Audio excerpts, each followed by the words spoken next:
egunon. Gaur otsailaren 5 goizeko 9:00 direnean irratsaio berri bat egiteko prest gaituzue. Gaurko kolektira ondoren inauterien gaiarekin jarraituko dugu.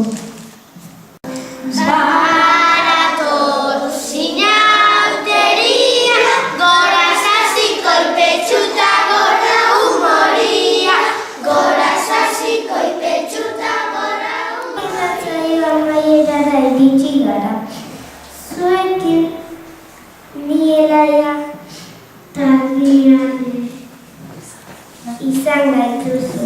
Besterik gabe agur eta ondo izan.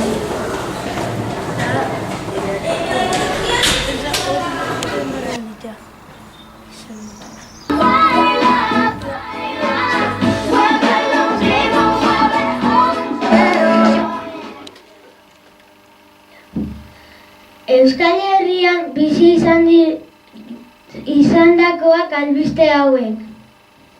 Azkoitian 2 etxerre dira eta motor elektrikoa. Errepikatu arret, bi izenbu. Egunon, bai, gure aurrekoek esan bezala datozen minutuak bigarren ziklokoek beteko ditugu. Landuko ditugun arloak, menua zenbaki saritu eta eguraldia izan. Gaurkoan ere gure txokoaren amaierara iritsi gara. Landitu dugun arloak, menua zenbaki sarituak eta eguraldia izan dira. Horretarako orain hemen, Unax, Kamila, Anar eta ni Enait izan gaituzue.